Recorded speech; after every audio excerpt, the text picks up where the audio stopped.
Hey everybody, Clay Archer, CEO, DPC Technology, and today I've got a great one. Today we're going to review the new AI PTZ Industrial.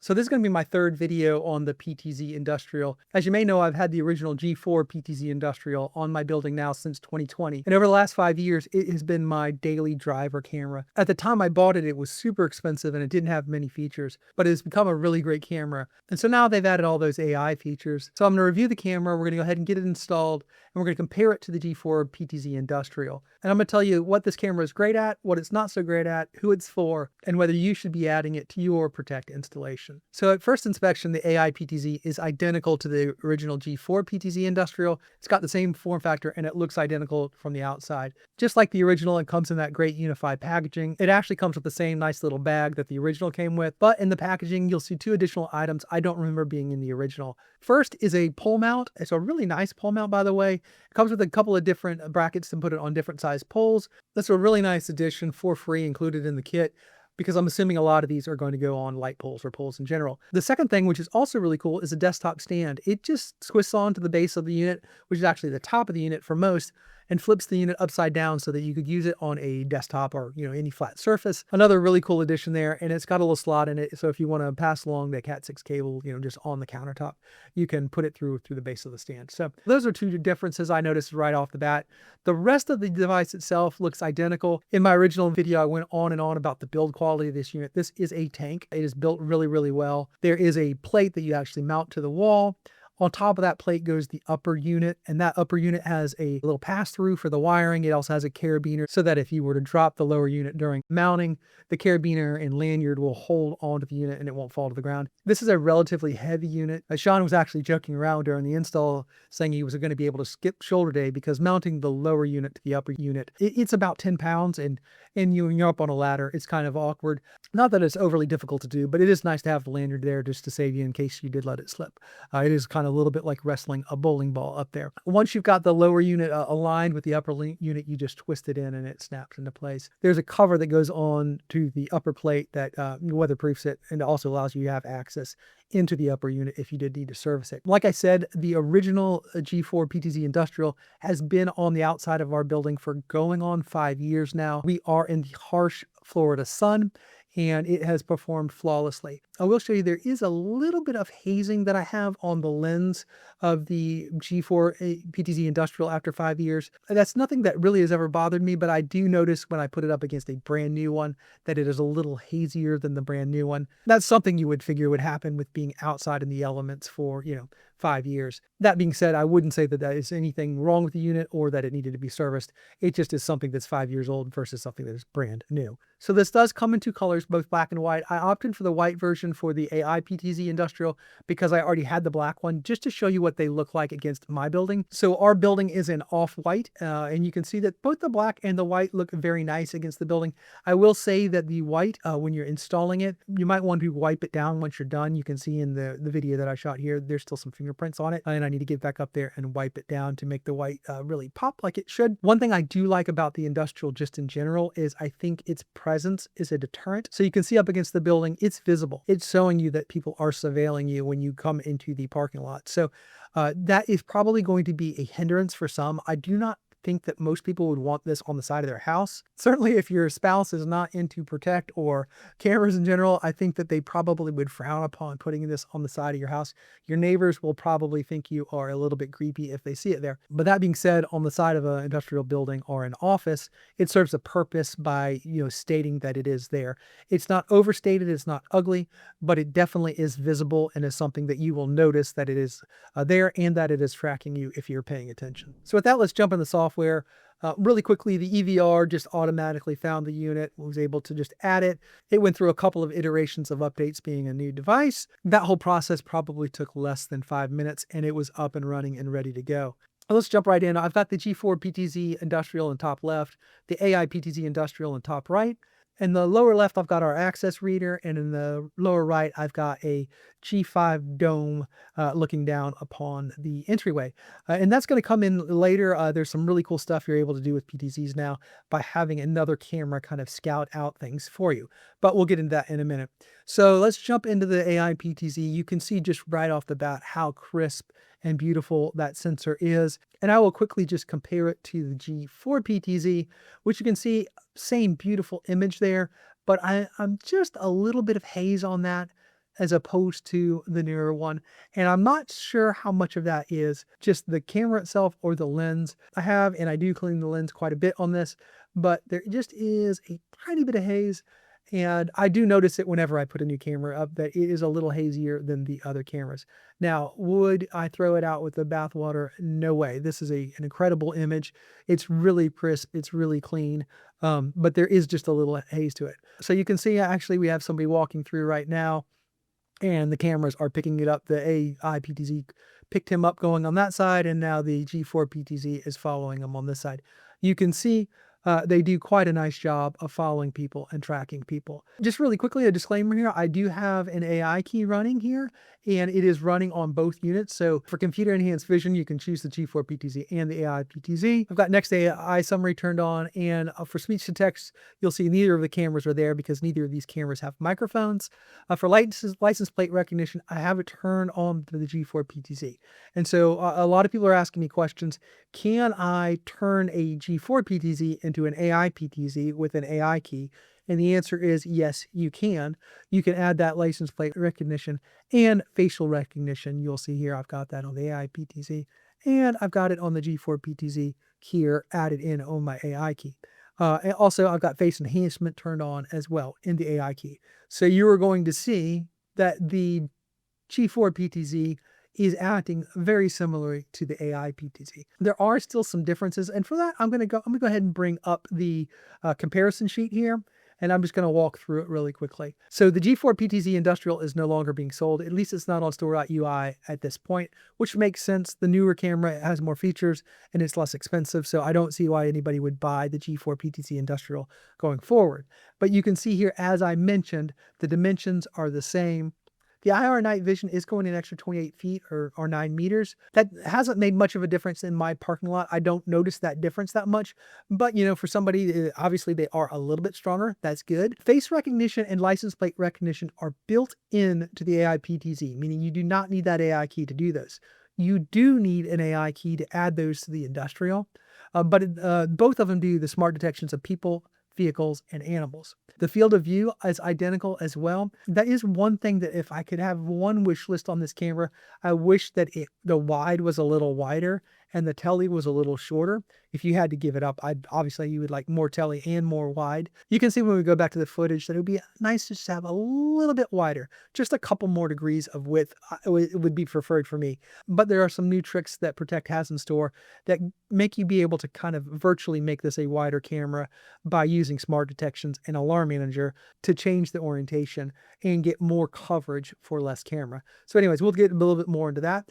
Both have this IP66 rating. Like I said, these things are tanks. I've had that out there for 5 years. I have no doubt that it will sit out there for another 5 years. We actually took the G4 PTZ down to do this comparison to get some thumbnail shots, and we cleaned it up. And honestly, it looks incredible. You wouldn't know that it had been up there for 5 years. And I have no doubt, again, that it would be up there for another 5 years with no problem. So you can see in image settings here, color brightness, sharpness, contrast, white balance, exposure control, noise reduction by motion masking, and text overlay.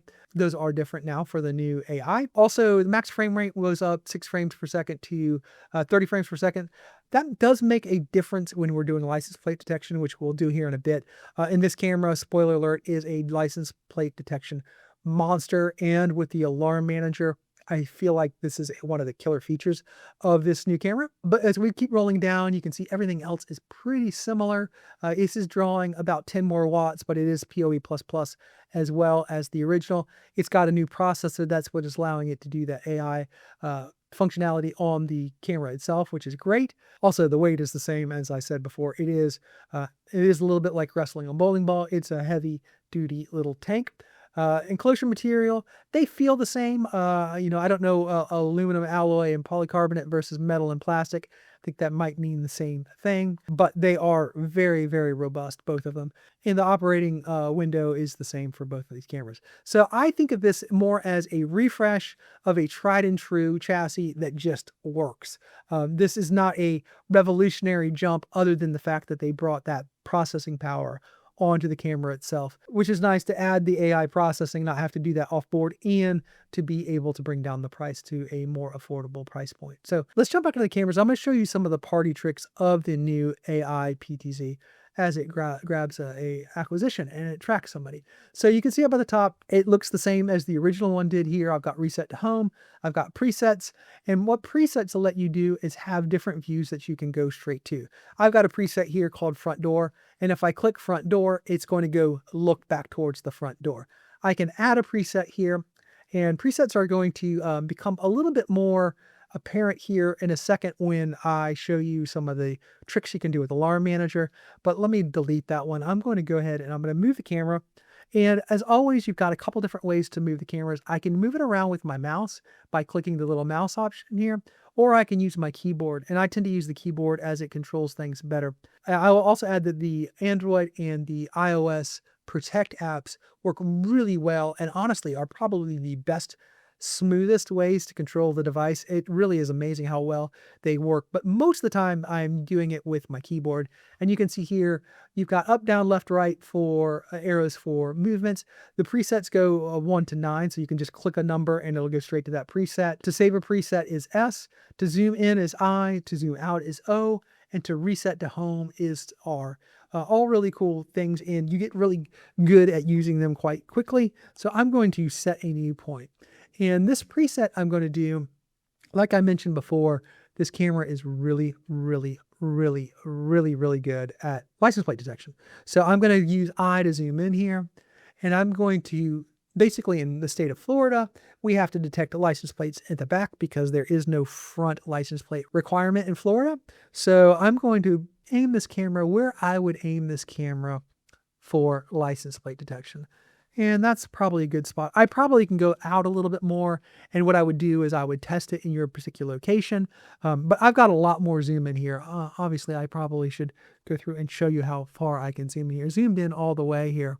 You can see this is just a monster. That's across the street. That's a couple hundred yards, maybe 150 yards across over there. But I can read license plates in that parking lot over there. That is a long, long way away.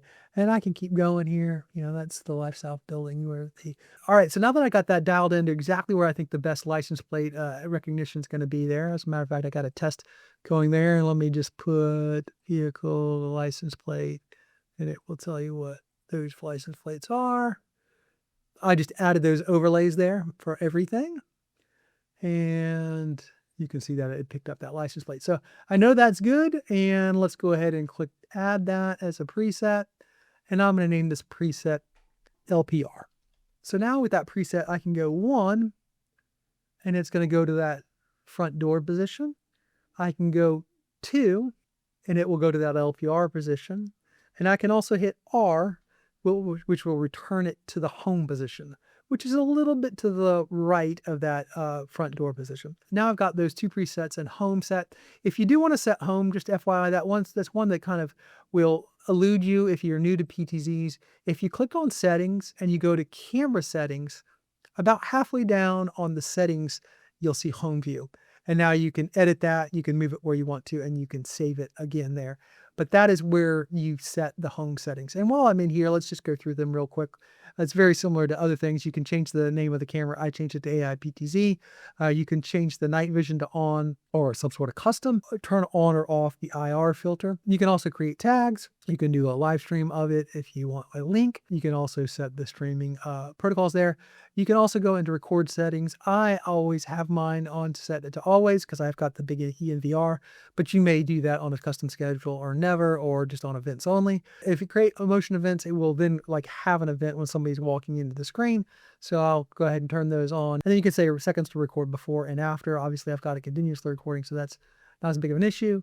Create AI events. That's animal, face, license plate, person, and vehicle. Sometimes when you go into your camera, you might want to click in here and just see if there are any that are unchecked, because by default, it may not check them all. Go ahead and click save there. It's going to go edit video detection types, seconds before and after. Again, I'm on continuous recording, so that's not as important for me. But if you are not doing continuous recording, more seconds before and more seconds after might help you get more hit rates. If it saw something, but it didn't see it early enough, if you do before, it will record more before and more after. Sometimes that helps if you are doing just not continuous recording. Compression I leave on auto. Encoding I leave on auto. There is an enhanced coding now. In resolution, I leave on the highest resolution. For me, I usually put the camera name, not just for YouTube, so you guys know which camera is which, but you could put the time or the logo or bitrate, whichever works for you. And the zones, you can add these motion zones. These are really important too as well.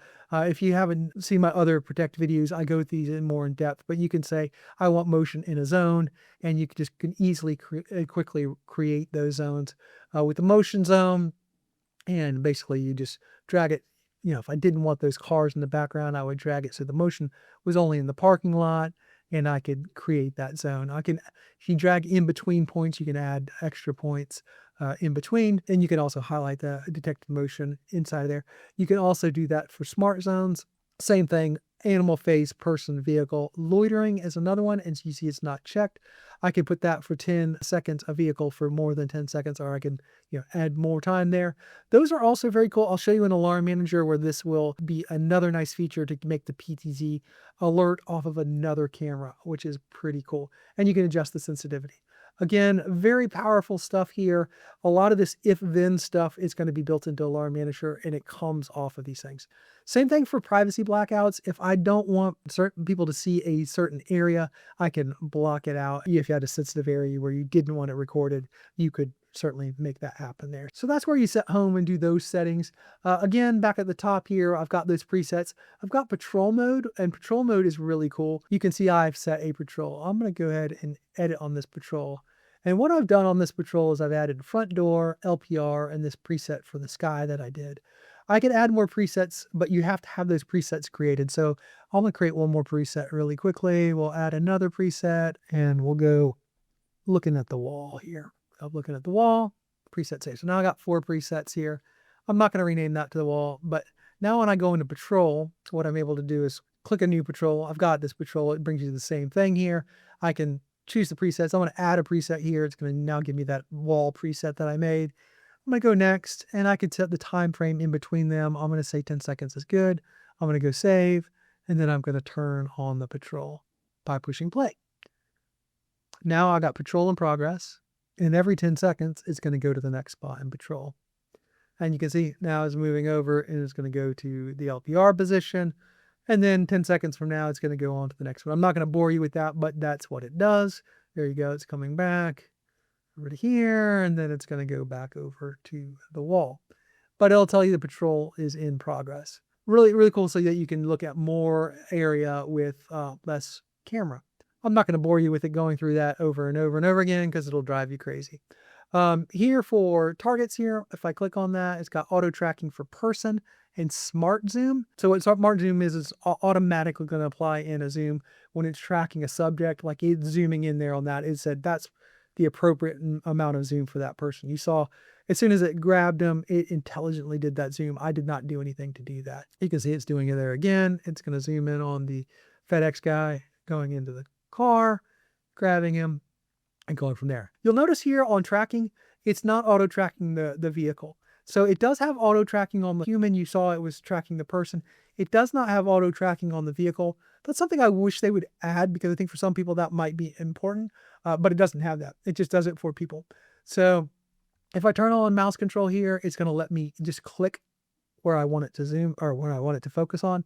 So I'm just using the mouse to click there and click around and do all that stuff with the mouse. Now I'm going to ask for one more thing that I've been asking UniFi for years now that they still haven't done, but I think it's an important feature add at some point. Or is this mouse icon clicked or is this a mouse icon not clicked? The difference between clicked and unclicked on these buttons is very, very difficult to tell. I cannot tell the difference between clicked and unclicked. So sometimes you think you have control and you don't have control. I turned it off, but it looks to me like it's still on there. So I think they could easily fix that by making that have like a white background or do something when it's really depressed. So anyways, the next thing is add shortcuts. Just like the other cameras, you can add a shortcut. So if I click on an area of the screen here, I could say if I go from here to there, I want the front door camera. So it's outside front door. I want this camera. So that you see once I click save here in the field of view here, I get this little icon. And if I click there, it'll go there. It's nice to do that, and then you could add a shortcut here. I'm gonna go edit shortcuts, and I'm gonna click add a shortcut here, and I would use that AI PTZ there, and I'm gonna go save. And now in this screen, if I click there, it'll go over to the AI PTZ. And it helps you just navigate your field of view really easily. Really cool feature they added a few versions ago. Really awesome. Like I said before, you can have face, person, vehicle, license plate, animal, and confidence level displayed as an overlay. I like to see that. You can turn that on and off. You can also take a snapshot, and I can go into settings like I did before. So the last one here is settings. Like I said before, there's multiple ways to get in here. I already set those motion and smart zoom settings before, but you can set them here, and those are very powerful settings to do in the next step that we're going to do here in Alarm Manager. I could also go into image tuning. I tend to set all this stuff onto auto. Like I said in the description before, there's some more HDR stuff that you can mess with in here. I typically don't. I usually leave it on as is, because for me, out of the box, I think the images look very, very nice. One thing I did want to show you really quickly that I haven't shown you yet is just what that optical zoom does for you. All right, really quickly, let me go into the zoom features of this camera. And I think this is really the kind of killer feature of this camera. I'm going to go way, way down here. You can see how far away that looks. You're like, you're not really going to get anything down there, Clay. That's kind of crazy. So I'm going to circle in on that blue. It looks like a blue Jeep down there. And I'm going to do this with the mouse so you just see where I am on zooms. Now I'm 22 times. And that isn't, in fact, a Jeep. It is a truck of some sort. And you can see that person walking in front of it. I mean, that's so far away down there. That Marine recruitment center is so far away. And it's just like I'm there. That 22 times is unbelievable. And you're like, that doesn't look that impressive. Well, watch me zoom back out again. And you really get a sense of scale of how far that is. And I'm doing that with the mouse there. You could do it a couple of different ways, but that's how far away that is. And, that's probably coming up on 300 yards, 400 yards, quarter mile. I mean, you really are getting into a long, long way down the way. And you're able to see that with just real crisp clarity. Like I've said from the very first review I've done this, the optics and the build quality of this camera are second to none. You're thinking Axis camera, really high end $2,000 or $3,000 cameras is what the optics and the construction of this camera feel like. So a real value at $12.99 for sure, just based off of the optics. If you need something that can zoom at a super long way, if you have a tower you're on, or you're on a farm and you're trying to span a long distance, I don't think you're going to get a camera that does a better job than this one at this price point. So let's get into what I consider to be the killer feature of this. I mean, obviously the optics, the build quality. So let's just say I want to do LPR with this camera. And I'm going to go in here and I'm going to push number 2, was it? Which is our LPR location that I made earlier. Now you're like, that's great, Clay, but that really, I don't necessarily want that to be set to my home position. I don't want to see that all the time. What if there's other people moving around here? So what's really cool about this is I can have all of the movement of this camera, but also we have it focus on something 99% of the time. So 99% of the time, I could have it sitting here focused on this. But if somebody comes into the field of view of the camera, or where the camera would be, triggered by another camera, I can have it go to a different position. So let me illustrate and show you what I mean here. So this camera here, outside front door, which I said earlier, hey, this is going to have something to do with the functionality of the AI PTZ, or the G4 PTZ for that matter, or any PTZ for that matter. If I go into settings here and I go to crossing lines, I've set up this crossing line. And basically what this is, and I can click in here and go edit on it, and I can move it around, is if something goes across this line and I've got animal, person, or vehicle, it's going to take note of it. Now, it's not doing anything now other than making an event that's going across it, but it's not really triggering anything or doing anything. But it's there. And I can make multiple of these. This one I was playing around with. I'm going to go ahead and delete it. So what does that do for me, Clay? So let's go into Alarm Manager. I'm going to go into Alarm Manager here. And I've already created one, but I'm going to recreate that again. And I'm going to go create an alarm. And you can see in here, you've got triggers, you got scope, and you got actions. So you can trigger something. The something is the scope column, and then it's going to do an action. So for this one, this is an activity, but I could do a face ID. I could do an LPR. I could do LPR of a unknown, a known. You can go through these and you can check all of these different options out. I could do an object, a person, a vehicle, da da da da. But this particular one is an action, and it's a line crossing. Again, there's more here. I could say loitering, a ring, somebody scanning an NFC card, fingerprint scan, sound, motion, whatever. But for what I've set up so far, I've done this line crossing. If I click this, it will then allow me to choose what I want it to do, and that is outside front door is the name of that camera. If I click on that, I only have one line crossing there, but let's go back into that camera one more time. I'll show you another feature here. I'm going to discard that. I'm going to go back in here and I'm going to create that second line crossing, and we'll just save that default there. Now I've got two line crossings there. If I go back into Alarm Manager and I recreate the same thing again, we'll create it real quickly. That's an action, activity, it's a line crossing. Now, if I go down to that camera, you'll see I've got two line crossings. And I click here, I can choose either or. So you can add complexity to this. It's a really, really rich feature. I'm gonna go ahead and click on just the one that we designed. And then I'm gonna go over to PTZ. And you can see you can choose your PTZs. Here I've got a preset, and what I'm gonna have that do is I'm gonna set home to be the location where I'm doing LPR. And then when I come out of that, I want that to go to this preset. Now, you saw me make those presets earlier in the video. I could do LPR or whatever, but what I want to do is have it, if I'm in LPR, go zoom back over to that front door. And I will have it resume home after, I could do 10 seconds here because this is going to be doing people tracking. It's going to track them. So it's going to decide when it wants to go back home. And I don't want it to ignore repeated action. So let me go ahead and click create. I've got to do one more thing on this is I'm going to go back into that PTZ.